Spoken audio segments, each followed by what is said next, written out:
ఏడాదికో వైవిధ్యం, ఏకదంతుని రూప నేపథ్యం. 70 అడుగుల ఎత్తైన ఖైరతాబాద్ మహాగణపతి విశేషాలు. రేషన్ పంపిణీ వాహనాలు ప్రస్తుతం విజయవాడ రోడ్లపైన క్యూ కట్టాయి. ఒకప్పుడు ఏ వాహనాలకి కోట్లు ఖర్చు పెట్టేశారు అని నానా గోల చేశారు. ఇప్పుడు అవే వాహనాల్లో ఇంటింటికి వెళ్లి రేషన్ పంపిణీ చేస్తామని చెప్తోంది ప్రభుత్వం. పూర్తి డీటెయిల్స్ అడగబోతున్నాం. మనతో పాటు జాయిన్ అవుతున్నారు రవీంద్ర. చెప్పండి, మీ వెనక కనిపిస్తున్న వాహనాలన్నీ క్యూ కట్టిన వాహనాలు కనిపిస్తున్నాయి. ఇప్పుడు ఈ సింగ్ నగర్ కానీ లేకపోతే ఆ లోపల ప్రాంతాలకు కానీ వెళ్లే పరిస్థితి ఉంటుందా? గతంలో ఇవే వాహనాలని కదా వద్దు, వేస్ట్, చాలా ఎక్కువ డబ్బులు ఖర్చు పెట్టారు, అసలు ఇంటింటికి రేషన్ పంపిణీ చేయడం ఏంటి అని విమర్శలు చేశారు. ఇప్పుడు అవే వాహనాలని బయటికి తీసుకొచ్చి వాటిలోనే రేషన్ ఇస్తున్నారు.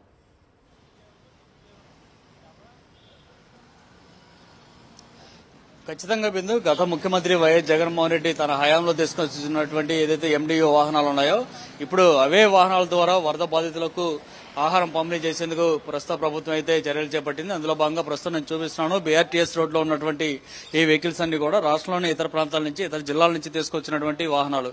వీటన్నిటి ద్వారా ఇప్పుడు రైస్ గాని అట్లాగే కూరగాయలు, సరుకులు ఇవన్నీ కూడా వరద బాధితులకు తరలించేందుకు ప్రభుత్వం అయితే ఏర్పాట్లు చేసింది. వీటన్నిటిని ఈ పక్కన ఉన్నటువంటి ఉమ్మడి కృష్ణా జిల్లా, గుంటూరు అట్లాగే ప్రకాశం జిల్లాలతో పాటు ఇటు గోదావరి జిల్లాల నుంచి కూడా ఈ వాహనాలు తెప్పించారు. దాదాపు 2000 వరకు వాహనాలను ఇక్కడ తీసుకొచ్చారనేది అధికారులు చెప్తారన్నమాట. సో ఇవి కాకుండా మొత్తం గతంలో ఈ వాహనాలు అసలు అవసరం లేదు, వీటి వల్ల ప్రభుత్వానికి ఆర్థికంగా ఇబ్బంది తప్ప ఎలాంటి ప్రయోజనం లేదంటూ కూడా చంద్రబాబు ప్రభుత్వం వచ్చిన వెంటనే వీటన్నిటిని కూడా దాదాపు నిషేధించినంత పనిచేసింది. వీటిని వాడటానికి వీల్లేదని ఒక ఆర్డర్స్ కూడా జారీ చేసిన పరిస్థితి. ఈ నేపథ్యంలో ఈ వాహనాలు గడిచిన 3 నెలలుగా ఎక్కడ కూడా ఉపయోగంలో లేకుండా ఉన్న పరిస్థితి ఉంది. వాస్తవానికి ఈ వాహనాలను స్థానికంగా ఉన్నటువంటి కొంతమంది పేద యువకులు వారు వీటిని తమ ఉపాధిగా ఉపయోగించుకునే విధంగా ప్రభుత్వం అప్పట్లో బ్యాంకుల ద్వారా లోన్లు ఇప్పించడం ద్వారా ఈ కార్యక్రమాన్ని చేపట్టింది. అయితే సో వీటిని చంద్రబాబు ప్రభుత్వం వచ్చిన తర్వాత వద్దని పక్కన పెట్టేసిన పరిస్థితి.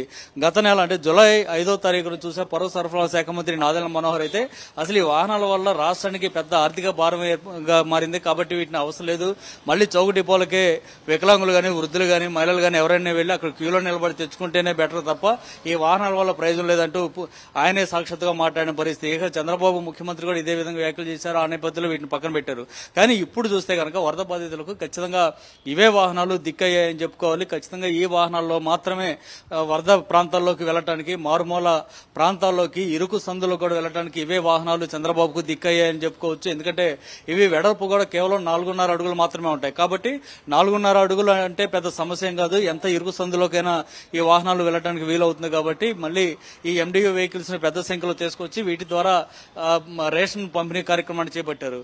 సో ఇక్కడ మళ్ళీ ఇంకొక కుటిల రాజకీయం కూడా మనం చూడొచ్చు. ఈ వాహనాల మీద ఉన్నటువంటి గతంలో ముఖ్యమంత్రి వైఎస్ జగన్ ఫోటోలు ఉండేవి. ఇక్కడ ఫోటోలను చూస్తే ఆ ఫోటోలను పూర్తిగా తొలగించేసి అక్కడ ఒక గ్రీన్ స్టిక్కర్లను ఈ ప్రభుత్వం అంటించేసింది. వాస్తవానికి ఈ వెహికల్స్ ఇప్పుడు ప్రభుత్వానికి అలాంటి సంబంధం లేదు.